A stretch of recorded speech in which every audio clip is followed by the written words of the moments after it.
नमस्कार मित्रांनो, मी आहे आपला संकेत शेलार आणि मी आपल्या सर्वांचं स्वागत करत आहे माझ्या एका नव्या कोऱ्या व्हिडिओमध्ये. या व्हिडिओमध्ये आपण पाहणार आहोत आमच्या गावाचा शिमग्याचा समारोप. मी आता चाललो आहे महाडवरून आमच्या गावाला, जे आहे कापडगाव. उद्या आमच्याकडे पालखी येणार आहे आणि त्यासाठी मी आता आमच्या गावाला जातो आहे. शिमगा एकंदर खूप चांगल्या रीतीने गेला.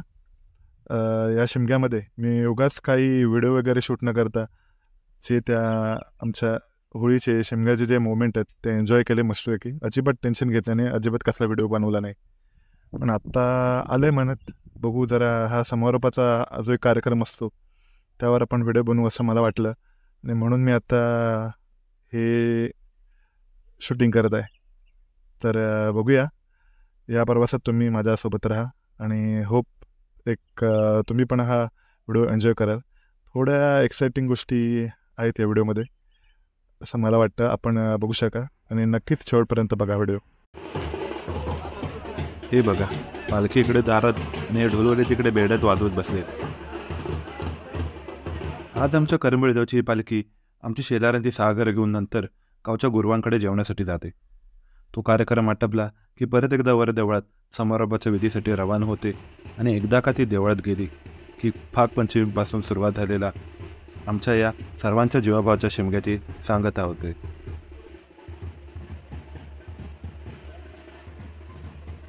ज्या त्या घरातला कर्ता पुरुष मोठ्या श्रद्धेने देवाच्या पालखीला आपल्या घराच्या अंगणामध्ये घेऊन येतो आणि घरातली सुवासिनी पालखीचे पाय पाण्याने धुवून कपड्याने पुसून देवाची आरत ओवाळून त्याचे स्वागत करते. वर्षातून एकदा आपल्या घरी येणाऱ्या देवाची प्रत्येकजण लहान थोर मंडळी अगदी मनापासून वाट बघत असतात. आमचा एकुलता एक गुरु दीपक प्रत्येक घरामध्ये पालखीतल्या देवांची पूजा करतो आणि आतल्या माणसांवर त्याच्या कमंडलूतून आणलेले पवित्र जल शिंपड शिंपडून जातो. तापत्या उन्हामध्ये फरसाण खाऊन खाऊन घसा सुकलेल्या गावकऱ्यांनी निवांतपणे थंडगार सरबताचे दोन घोट घेतले आणि पुढच्या गाराण्याच्या कार्यक्रमासाठी ते ताजेतवानीत आले.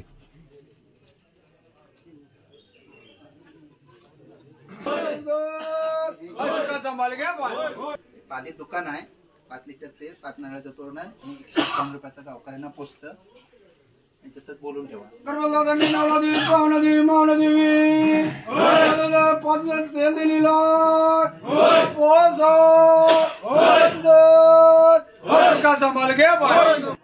हे व्हायच्या नंतर गावकरी काय बोलतात ना, ते लहानपणापासून मला आजपर्यंत काही ते कळलं नाही. आता काय ना, मी ते दाखवत नाही, मला हे माहीत नाही. ते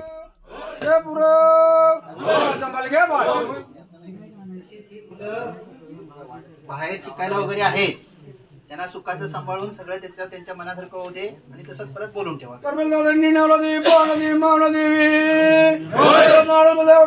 बोलून शिक्षण पूर्ण करून दे.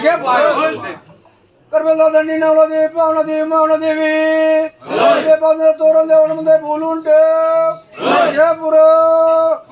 माल घ्या बाय. तसंच कुटुंब सगळं आहे, सगळ्यांच्या कुटुंबाबद्दल एकत्र राहू दे, सुखा समाधाने नांदू दे, तसंच बोलून ठेवा. करबेलदादांनी नावला दे पावना देवी मावना देवी कुटुंबाला देवांना मंडळ नारळ बोलून ठेव, गडून मिसळून असू दे, सुखाचा माल घ्या बाय. 2 गायी आहेत त्यांना सांभाळून जाणार आणि परत तसंच बोलून ठेवा. धंदा पाण्यासाठी मुलाबाळासोबत जेव्हा कोकणी माणूस त्याच्या गोराडवारांसाठी सुद्धा जेव्हा देवाकडे मागणं मागतो, त्यावरून आपल्याला कळून येतं की त्याच्या आयुष्यात त्यांचं काय स्थान आहे. ते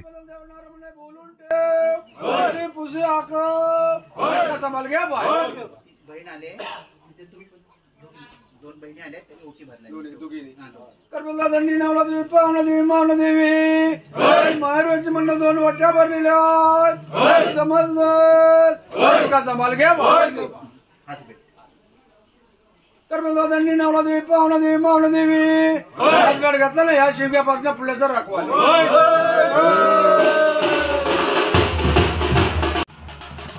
आता पालखी चालली आहे आमच्या शेवटच्या चुलत्याच्या घराकडं आणि हा जो गुरुवाचा पुरवठा पटपटी घेऊन पालखीच्या पुढे सुसाट दुपारचं यथेच्छ जेवण झाल्यानंतर थोडी वाहतूकशी घेऊन आम्ही एक जण परत रत्नागिरीला यायला निघालो. माझे पप्पा मला म्हणाले की जाता जाता आपण गावदेवळात शिमग्याच्या समारंभाचा कार्यक्रम बघून जाऊ.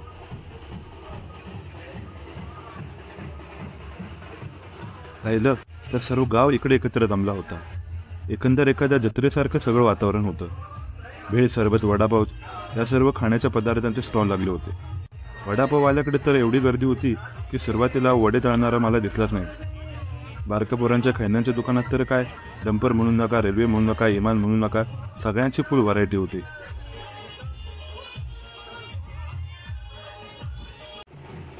गावातल्या पोरांनी जी काय म्हणून पालखी उंडरवल्यानी ती म्हणजे काय विचारू नका. शिमग्याचा शेवटचा दिवस असल्यामुळे प्रत्येकाला आपल्या खांद्यावर पालखी घेऊन परत एकदा मनसोक्त नाचवायची होती. तर वरीकडे वडाच्या खाली पवेलियनमध्ये बसून महिला मंडळ आपल्या गोवाचा, मुलाचे आणि नातवाचे पराक्रम कौतुकाने निहाळत होतं. मावळतीची पण प्रखर सूर्यकिरणी, सोबतीला या ढोल ताशांच्या नादाने वातावरणात घुमणारा रोमांच आणि मागे बॅकग्राऊंडला अजित कुमार कडकडेंच्या भक्तिगीतांचे सूर.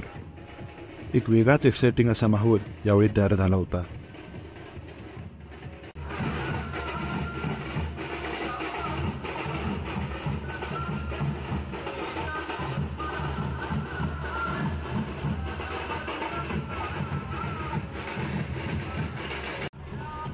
त्यानंतर सुरुवात झाली या सर्व सोहळ्याचा मेन इव्हेंट म्हणून ज्याला बोलता येईल अशा त्या खुणा काढायच्या कार्यक्रमाला. आम्ही इकडे यायच्या आधी एक खूण आम्हाला थोडक्यात तुकली होती, पण दुसरी भेटेपर्यंत आम्ही काही इकडचे दाखते हल्लो नाही.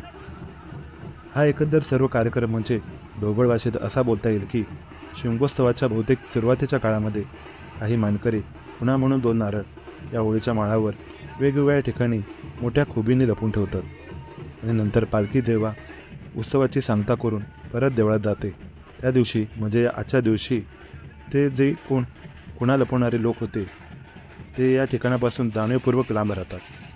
आणि काय होते म्हणजे जेव्हा या मळ्यामध्ये ही पालखी नाचवली जाते तेव्हा मध्येच थोड्या वेळाने ती एका विशिष्ट पद्धतीने नाचवली जाते. विशिष्ट म्हणजे एका बाजूच्याचं तोंड एका बाजूला तर पालखीच्या दुसऱ्या बाजूच्याचं तोंड त्याच्या विरुद्ध दिशेला. अशा प्रकारे क्लॉकवाईज, अँटी क्लॉकवाईज अशी नाचत जवळजवळ घुमतच त्या लपवलेल्या खुणांपर्यंत पालखी बरोबर जाते आणि त्या ठिकाणी जाऊन तिथे थांबून क्वचित प्रसंगी तिकडे जमिनीवर पडून त्या खुणांचा, त्या नारळांचा एक एक करून अगदी अचूक शोध लावून काढते. माझ्या वडिलांनी पहिल्यांदा जेव्हा मला हा प्रकार सांगितला तेव्हा माझ्यातल्या एज्युकेटेड विज्ञानवादी माणसाने हा सर्व प्रकार हसण्यावरी नेला होता. कसं आहे ना, लहानपणापासून शाळा कॉलेजला यावेळी सुट्ट्या नसल्यामुळे या कार्यक्रमाच्या वेळी मी गावाला कधीच नसायचो. त्यामुळे या अभूतपूर्व सोहळ्याचा याची देही याची डोळ्या साक्षीदार असण्याची माझी ही पहिली वेळ होती. पुढे जशी जशी पालखी घुमायला लागली ना तशी माझ्या मनातल्या थट्टामस्करीची जागा गुडमय अशा उत्सुकतेने घेतली. आधी वाटत होतं की ही नाचवणारी माणसं पालखी अशी जाणीवपूर्वक नाचवत असावी, पण प्रत्यक्ष बघताना तसं वाटत तर नव्हतं. उलट असं दिसत होतं की त्यांनी नुसतं त्या पालखीला पकडून ठेवलं आणि पालखीच त्यांना आपल्यासोबत ओढून नेत आहे.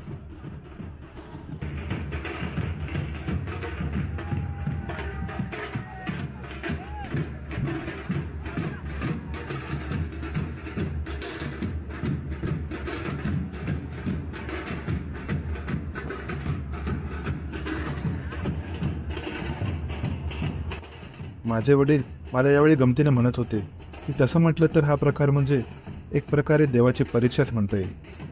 पण माझं मन मात्र मानायला तयार होत नव्हतं की आजच्या काळातसुद्धा अशा काही घटना खरोखर घडू शकतात.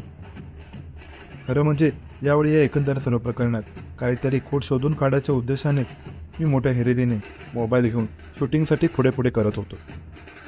असा काहीतरी यूट्यूब व्हिडिओ बनवावा असा विचार देखील त्यावेळी माझ्या मनात नव्हता. पण हे घडून गेल्यानंतर सर्व माझ्या उघड्या डोळ्यांनी प्रत्यक्ष बघून मी अंतर्बाह्य हादरून गेलो आणि शेवटी अंतर्मुख होऊन विचार करत बसलो. काय खरं काय खोटं, जे आपल्या तर्कशक्तीला पटतंय ते की जे प्रत्यक्ष डोळ्यांनी दिसतंय ते. माझ्यासारखी चांगली 2 धडधाकट माणसं एकदम पालखी नाचवणं ठीक आहे, एकदम घुमवणं ते देखील ठीक आहे, पण ते दोघं एकाच वेळी पालखी पाडतात हे कसं काय शक्य आहे? त्यांना तर एकमेकांचा चेहरा पण दिसत नाही, म्हणजे काहीतरी इशारा करण्याचा चान्स देखील नाही आहे इकडे. असं बोलतात की इकडे कुणीजवळ आल्यावर पालखी एकदम जड होते आणि नाचवणाऱ्यांच्या खांद्यावरून सरकते. खरं खोटं काय ते त्या जगनियत देवालाच माहिती, पण माझी तर हौस इथेच पिटली. काही जागा शिल्लक राहिली नाही मला शंका घ्यायला.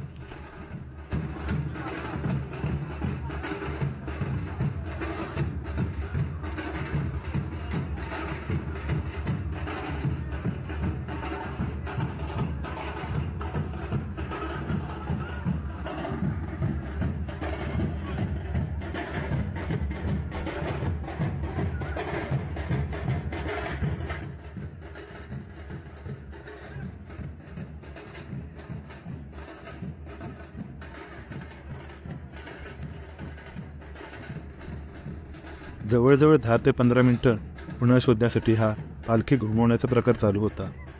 शेवटी या लाल शर्ट घातलेल्या दादांच्या वेळी या 2 मळ्यांच्या मधल्या बांधाजवळ पालखी पुन्हा एकदा पडली आणि खाली टेकलेल्या त्या पहिल्या पालखीच्या पायाजवळ गावकऱ्यांना पुण्याचा नारळ बरोबर खोबणीत लपवलेला मिळाला. आणि सोबत या अनोख्या प्रतीची या वर्षीसाठी तरी सांगता झाली.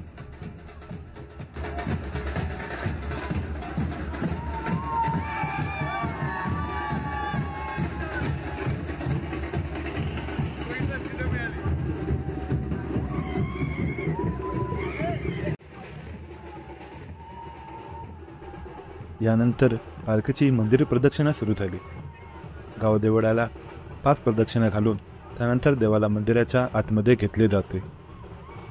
डाव्या दगडाच्या या ओबडदोबड खडकांवर कसलीच तमा न बाळगता युवा वर्गाकडून पालखीला जवळजवळ नाचवतच ही मंदिर प्रदक्षिणा सुरू होती. यावेळी हे नवीन कागदा उडवायचा जुगाड पण पाहायला मिळाला, त्यामुळे या एकंदर माहोलला जरा अजून शोभा मिळाली.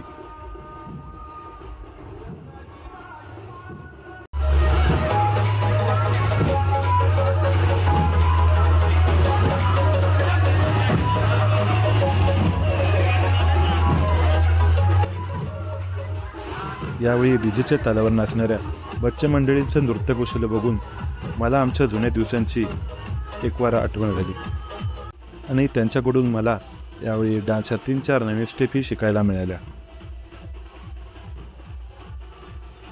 सर्वांचा जल्लोष आता अगदी टिपीस पोचला होता. इथे असा एकही माणूस नसेल की ज्याचं मन या ढोल ताशांच्या गजरासोबत निनादत नसेल, ज्याची पावलं थिरकत नसतील.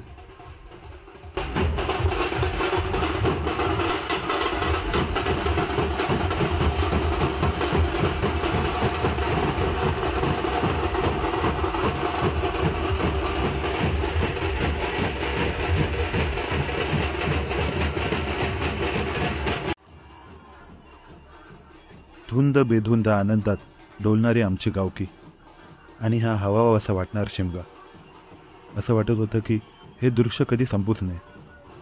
पण ठरलेल्या क्लायमॅक्सनुसार शेवटी आमची पालखी सर्व पोर मंडळींसोबत देवळात जाते. ताई माई सर्व बायका पुन्हा एकदा देवावर अक्षता टाकायला गर्दी करतात.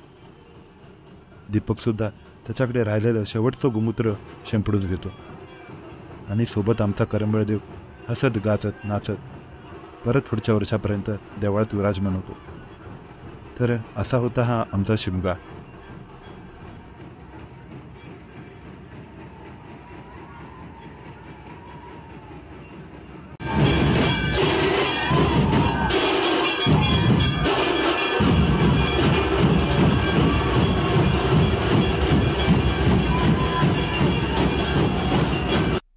तर मित्रांनो, कसा वाटला तुम्हाला हा व्हिडिओ? जर आवडला असेल तर त्याला लाईक, सबस्क्राईब आणि शेअर करा. आणि आपले जे कोकणातले चाकरमानी मित्र आहेत तुमच्यामध्ये सारखे, त्यांच्यापर्यंत पोचवा. कसं आहे ना, काय आहे, ही होळी आहे, ही शिमगा आहे, ही जवळजवळ कोकणात तशी सारख्याच प्रथा असतात. पण तरीसुद्धा प्रत्येक गावाची एक वेगळी काही चालीरीती असतात, परंपरा असतात. त्या गावाची वेगळी अशी स्पेशालिटी असते. म्हणजे एक गाव बदलला, एक उत्सव बदलला तरी तिकडच्या वेगळ्या पण चालीरीती असतात. त्या आपल्याला अशा या व्हिडिओमधून बघायला भेटतात आणि एकंदर बघताना मजा येते. म्हणजे हे होळीचे शिमग्याचे व्हिडिओ जेवढे आपण बघू ते आपल्याला तेवढे कमीच आहेत. आपल्या मनाचं ते काय समाधान होत नाही. आणि आपला हे जो वाईब आहे, हा जो सणाचा जो एक उत्सव आहे, त्यातून आपल्याला मनाला बाहेर पडायला जरा थोडा वेळ द्यावा लागतो. आता शिमगा संपला आहे, आता गुढीपाडवा येईल, पण थोड्या या आठवणीतनं या वातावरणातनं बाहेर पडायला थोडा वेळ लागतो. तर धन्यवाद मित्रांनो, तुम्ही हा व्हिडिओ पाहिला असेल तर. ठीक, आपण असे भेटत राहू पुढच्या प्रवासात. परत खूप धन्यवाद.